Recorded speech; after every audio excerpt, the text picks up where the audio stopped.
ओम शांति। आज 12 अक्टूबर 2023 के साकार मधुर महावाक्य हैं। आज सतगुरुवार वरदानी दिवस है। आंख खुलते ही वरदाता बाप हम सबको वरदान भी देते हैं और दृष्टि भी देते हैं। बाबा की दृष्टि महासुखकारी है, अतीन्द्रिय सुख का अनुभव कराती है। आज बाबा का बहुत ही सुंदर वरदान है, सेवाओं में सदा सहयोगी बन सहज योग का अनुभव करने वाले विशेषता संपन्न भव। ब्राह्मण जीवन अर्थात विशेषता संपन्न जीवन। ब्राह्मण जीवन में सहयोग ही सहज योग है। जितना जो आत्मा सहयोगी बनती है उतना वो सहज योगी बन जाती है। ब्राह्मण बनते ही हमें सहज योगी जीवन का वरदान मिल जाता है। इसे बुद्धि में याद रखना और कायम रखना ये आप बच्चों की जिम्मेवारी है। इस वरदान को जब आप सेवाओं में कार्य में लगाते हैं तो ये कायम करने की विधि है। ऐसी आत्मा विशेषता संपन्न बन जाती है। बहुत सुंदर बात आज समझाई बाबा ने कि जो बच्चे श्रीमत पर चलते हैं उनके भंडारे सदा भरपूर रहते हैं। पवित्रता सुख शांति से भंडारा भरपूर रहता है। इस समय कलयुगी दुनिया में सबके भंडारे खाली हैं। भारत जो हीरे जैसा था कोड़ी जैसा बन गया। बाबा फिर से भंडारे भरपूर करने आए हैं।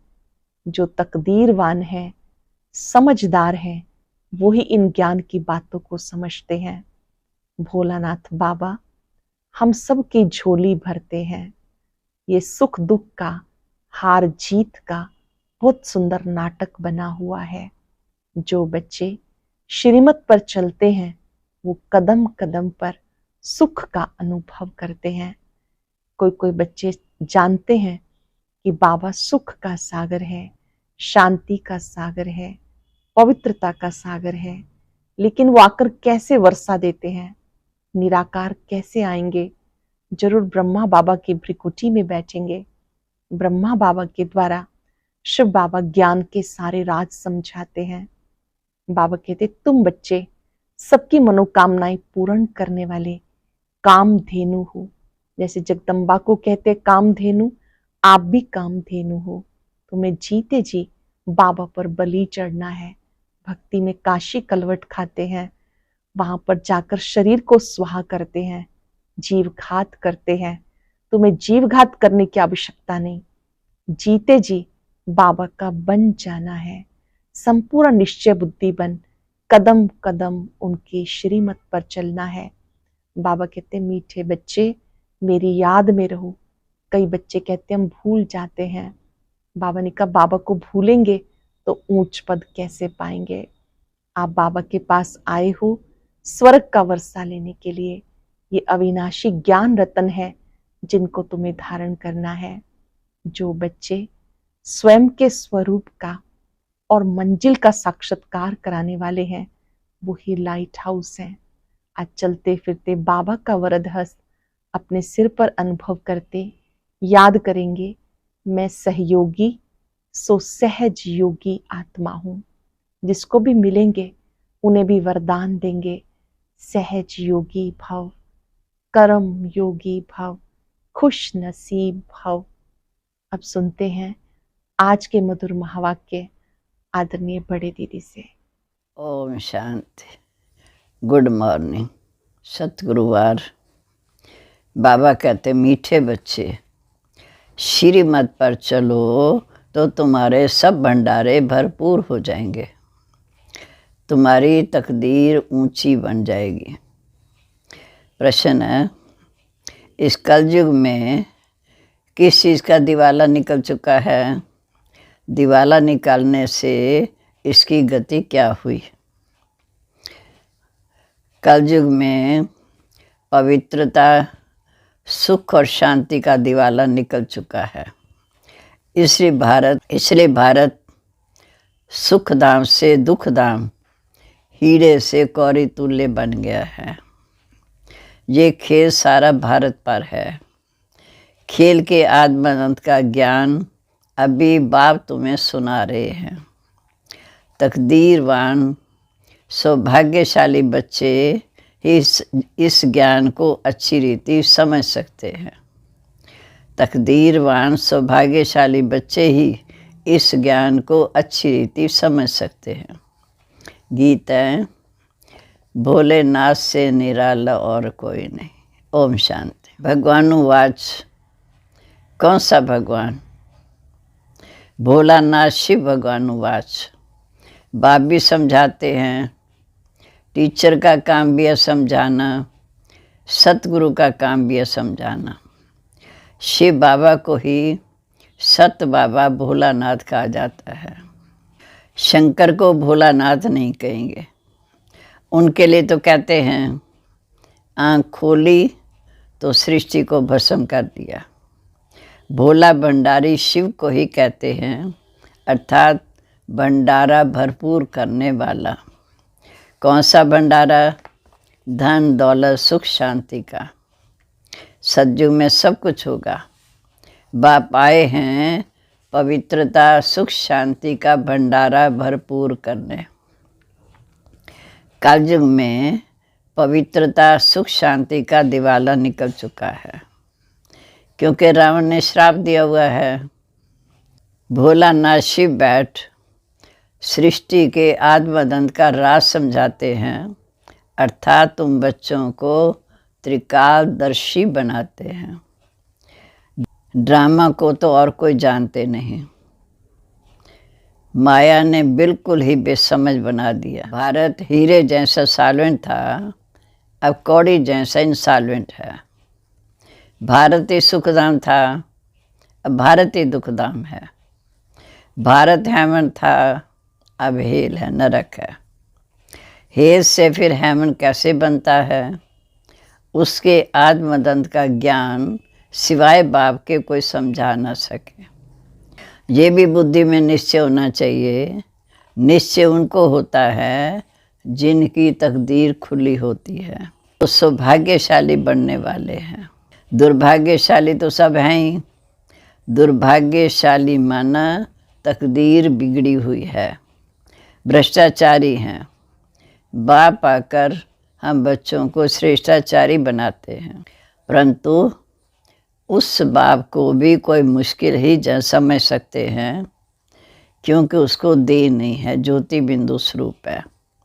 सुप्रीम आत्मा बात करती है। पावन आत्माएं होती हैं सतयुग में। कलयुग में सब पतित हैं। अनेक मनोकामनाएं लेकर जगदम्बा के पास जाते हैं, जानते कुछ भी नहीं। फिर भी बाप कहते हैं, जो जो जिस भावना से पूजा करते हैं, तो मैं उनकी अल्प काल क्षण भंगुर फल ज़रूर देता हूँ। फल देने वाला, अल्प का सुख देने वाला एक ही शिव बाबा है, और बेहद का सुखदाता भी वही है।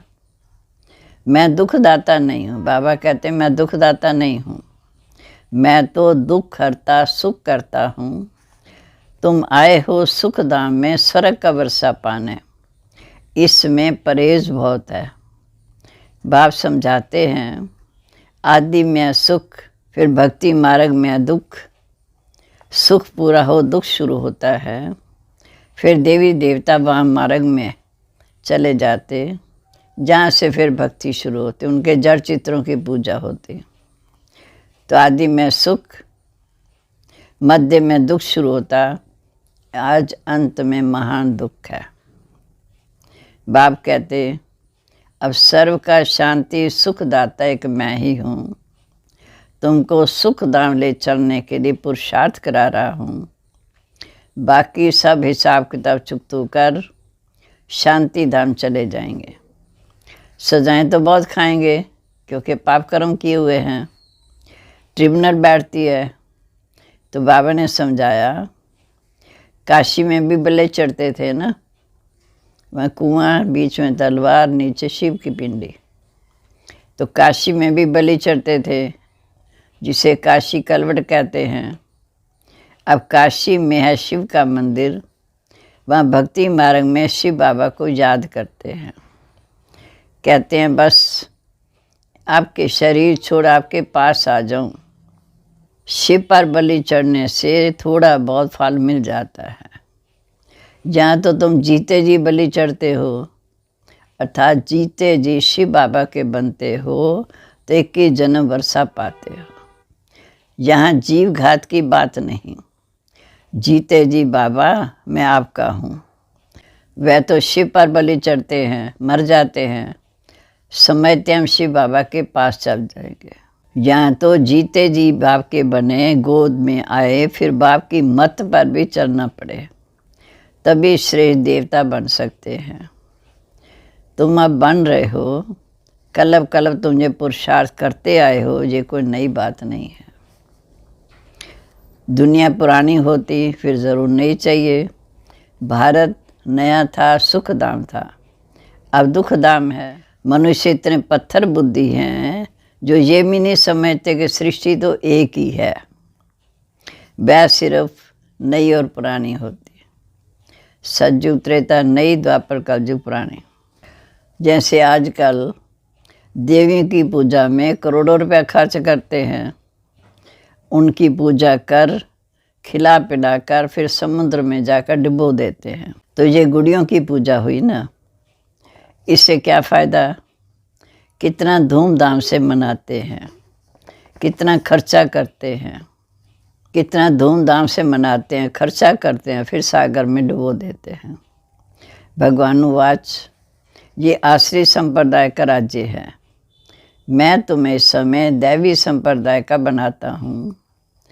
कोई को निश्चय बैठना बड़ा कठिन है, क्योंकि शिव बाबा ज्योति बिंदु साकार में देखते नहीं।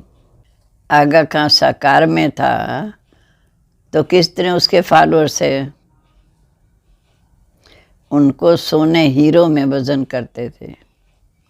इतनी महिमा तो कोई बादशाह की भी नहीं होती। तो बाप समझाते, बड़े बड़े आदमियों से बड़े पाप होते हैं। बाप कहते मैं तो गरीब निवास हूँ, गरीबों से इतने पाप नहीं होते। इस समय सब पाप आत्माएँ हैं। अभी तुमको बेहद का बाप मिला है, फिर भी घड़ी घड़ी ऐसे बाप को भूल जाते हो। अरे तुम आत्मा हो ना, आत्मा को भी कभी कोई देखा नहीं जा सकता। समझते हैं अति सूक्ष्म ज्योति बिंदु स्टार मिसल भ्रिकुटी के बीच में खड़ी है। जब आत्मा निकल जाती है तो शरीर खत्म हो जाता। आत्मा स्टार मिसल है तो ज़रूर मुझ आत्मा का बाप भी हमारे जैसा होगा, परंतु वह सुख का सागर है, शांति का सागर है, निराकार है। फिर वर्षा कैसे देंगे? ज़रूर उसे भी साकार तन का धार ले भ्रिकुटी के बीच में आकर बैठेंगे, ज़रूर भ्रिकुटी के बीच में आकर बैठेंगे। आत्मा ज्ञान धारण कर दुर्गति से सदगति में जाती है। अब जो करेगा सो पाएगा। बाबा तो हमें समझाएंगे, ज्ञान देंगे, बाकी जो करेगा सो पाएगा। अगर बाप को याद नहीं करेंगे तो वर्षा भी नहीं पाएंगे। जो वर्षा पाने लायक नहीं बनते तो समझते हैं पाई पैसे का पद पा लेंगे। श्रेष्ठाचार्य भ्रष्टाचार्य किसको कहा जाता है? ये सब बातें बाप बैठ समझाते हैं। भारत में श्रेष्ठाचार्य देवताएं होकर गए, गाते भी हैं हेवनली गॉड फादर, परंतु जानते नहीं कि हेवनली गॉड फादर कब आकर सृष्टि को हेवन बनाते हैं। तुम जानते हो, सिर्फ पूरा पुरुषार्थ यही करते हो। ये भी ड्रामा अनुसार होना है, जिसकी जितनी तकदीर में है। क्योंकि बाबा आते हैं इस पुरुषोत्तम संगम युग पर, हमें स्वर्ग के लायक बनाते हैं। बाबा से अगर आकर कोई पूछे तो बाबा झट बता सकते हैं कि इस चलन से अगर हमारा शरीर छूट जाए तो हम क्या पद पाएंगे, परंतु पूछने की हिम्मत भी नहीं। फिर बाबा कहते हैं जो अच्छा पुरुषार्थ करते हैं वह समझ सकते हैं कि हम कितने अंधों की लाठी बनते हैं, कितनों को बाप का संदेश देते हैं। बाप भी समझ जाते हैं ये अच्छा पद पाएंगे। ये बच्चा बहुत सर्विस नहीं करता तो वहाँ जाकर दास दासी बन जाएंगे, झाड़ू आदि लगाने वाले, श्री कृष्ण की पालना करने वाले, महारानी का श्रृंगार करने वाले दास दासियाँ भी तो होती हैं ना। तो ये हैं पावन राजाएं, वो है पतित राजाएं। पतित राजाएं पावन राजाओं के मंदिर बनाकर उनकी पूजा करते हैं, जैसे बिरला मंदिर, परंतु जानते कुछ भी नहीं। बिरला मंदिर कितना बड़ा है, कितने लक्ष्मी नारायण के मंदिर बनाते हैं, परंतु जानते नहीं कि लक्ष्मी नारायण हैं कौन। फिर उनको कितना फ़ायदा मिलेगा। जगदम्बा के पास जाते हैं, ये थोड़ी जानते हैं कि जगदम्बा ही लक्ष्मी बनती है। इस समय तुम जगदम्बा से विश्व की सभी मनोकामना पूर्ण करते हो। इस समय तुम जगत अम्बा से विश्व की सब मनोकामना पूर्ण कर रहे हो, विश्व का राज्य ले रहे हो। जगत अम्बा इस समय तुम्हें पढ़ा रही है, वही फिर लक्ष्मी बनती है, अर्थात ब्रह्मा बाबा ही जाकर फिर इस समय हमें पढ़ाते हैं। शिव बाबा ब्रह्मा द्वारा पढ़ाते हैं। विश्व का राज भाग ले रहे हो, जगदम्बा इस समय तुम्हें पढ़ा रही है, फिर वही जाकर लक्ष्मी बनती है, अर्थात मातेश्वरी, जिससे फिर वर्ष वर्ष भीख मांगते हैं लक्ष्मी धन के लिए। कितना फ़र्क है। लक्ष्मी से हर वर्ष पैसे की भीख मांगते हैं। लक्ष्मी को ऐसा नहीं कहेंगे कि हमको बच्चा चाहिए या हमारी बीमारी दूर करो। लक्ष्मी से सिर्फ धन मांगते हैं। नाम ही है लक्ष्मी पूजन। जगत अम्बा से सब कुछ मांगते हैं, वह सब मनोकामना पूर्ण करने वाली। अभी तुमको जगदम्बा से मिलती है स्वर्ग की बादशाही। लक्ष्मी से हर वर्ष कुछ न कुछ धन का फल मिलता है, तब तो हर वर्ष पूजा करते हैं, समझते हैं, तब तो हर वर्ष पूजा करते हैं, समझते हैं ये धन देने वाली है। धन से फिर पाप करते रहते। अब तुम बच्चों को मिलती है विनाशी ज्ञान रतन, जिससे तुम भविष्य माला माल बन जाएंगे। जगदम्बा से स्वर्ग की राजाई मिलती है, वहाँ कोई पाप होता नहीं।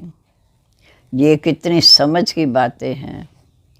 कोई तो अच्छी रीति समझते हैं, कोई कुछ भी नहीं समझते, क्योंकि तकदीर में नहीं है। श्रीमत पर चलते नहीं तो श्रेष्ठ थोड़ी बनेंगे, फिर पद भी भ्रष्ट हो जाता है। सारी राजधानी स्थापन हो रही है, ये समझना है। गॉडफादर इस समय हेमनली वे किंगडम स्थापन कर रहे हैं, स्वर्ग की बादशाही स्थापन कर रहे हैं। फिर भारत हेमन बन जाएगा। इसको कहा जाता संगम युगी कल्याणकारी युग। ये है बहुत 100 वर्ष का युग, और बाकी सभी युग 1250 वर्ष के। अजमेर में वैकुंठ का मॉडल है, दिखाते हैं स्वर्ग कैसा है। स्वर्ग तो ज़रूर यहाँ ही होगा। थोड़ा भी सुना बाबा के अविनाशी ज्ञान रतन, थोड़ा भी सुना तो स्वर्ग में तो आ जाएंगे, परंतु पढ़ेंगे नहीं तो जैसे भील में प्रजा भी नंबरवार होती, परंतु वहाँ गरीब साहूकार सुख तो सबको रहता है। यहाँ तो दुख ही दुख है। जय भारत सतयुग में सुख धाम था, कलयुग में दुख धाम है। ये वर्ल्ड की जोग्राफी रिपीट हो रही है। गॉड एक है, वर्ल्ड भी एक है। न्यू वर्ल्ड में है पहले भारत, अर्थात सतयुग त्रेता भारत। अब वही भारत पुराना है, जिसको फिर बाप आकर नया बनाते हैं।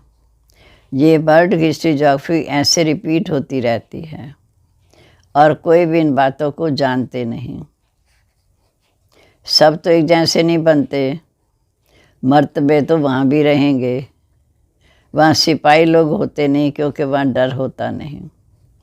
जहाँ तो डर है इसलिए सिपाही आदि रखते हैं। भारत को टुकड़े टुकड़े कर दिए। सतयुग में कोई पार्टीशन नहीं, एक धर्म, एक राज्य, एक भाषा, कुल। लक्ष्मी नारायण एक का ही राज्य चलता है। पाप वहाँ कोई होता नहीं। अब आप कहते मीठे बच्चे, मेरे से सदा सुख का वर्षा लो, मेरी श्रीमत पर चलकर दिखाओ। सदगति मार्ग एक बाप ही दिखाते हैं। ये है शिव शक्ति सेना जो भारत को स्वर्ग बनाती है। ये तन मन धन इस सेवा में लगाते हैं। अब बापू जी ने कृष्ण को भगाया, परंतु उनसे कोई सुख तो नहीं हुआ। ये मिलेगा, ये मिलेगा, मिलना सिर्फ एक बाप से। बाप ये तो सब खत्म हो जाएगा। कहते हैं बर्थ कंट्रोल करो, बाकी ये सब खत्म हो जाएगा। कहते हैं बर्थ कंट्रोल करो, उसके लिए माथा मारते रहते, होगा कुछ भी नहीं। अभी थोड़ी लड़ाई शुरू हो जाए तो फैमन पड़ जाएगा, एक दो में मारामारी हो जाएगी, विनाश हो जाएगा। अच्छा, मीठे मीठे सिक्के लदे बच्चों प्रीत, माता पिता बाप दादा का याद प्यार, रूहानी बाप की रूहानी बच्चों को नमस्ते। हम रूहानी बच्चों की रूहानी बाप दादा को नमस्ते। नमस्ते बाबा, गुड मॉर्निंग। शुक्रिया बाबा, शुक्रिया। कैसे हमें इतना ऊंचा ज्ञान देकर छुड़ाते हैं। धारणा के लिए मुख्य सार, पहली पॉइंट, जीते जी बाप पर बलि चढ़ना है, अर्थात बाप का बनकर बाप की श्रीमत पर ही चलना है। आप समान बनाने की सेवा करनी है। दूसरा, अविनाशी ज्ञान रत्नों का दान कर जगदम्बा समान सबकी मनोकामना पूर्ण करने वाली बनना है।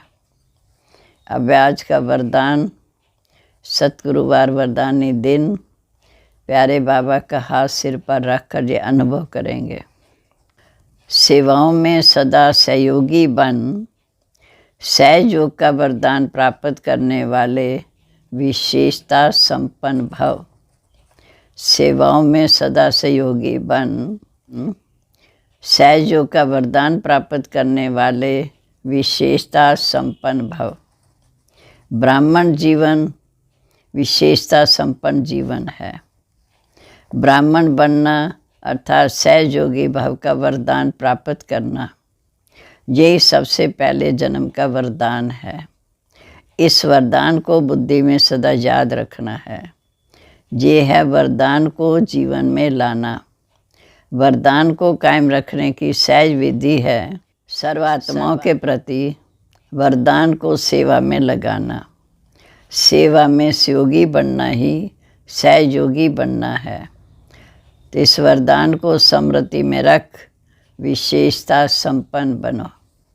अब स्लोगन, अपने मस्तक की मणि द्वारा स्वयं का स्वरूप और श्रेष्ठ मंजिल का साक्षात्कार कराना ही लाइट हाउस बनना है। और अब सुनते हैं आज का अव्यक्त ज्ञान मोती।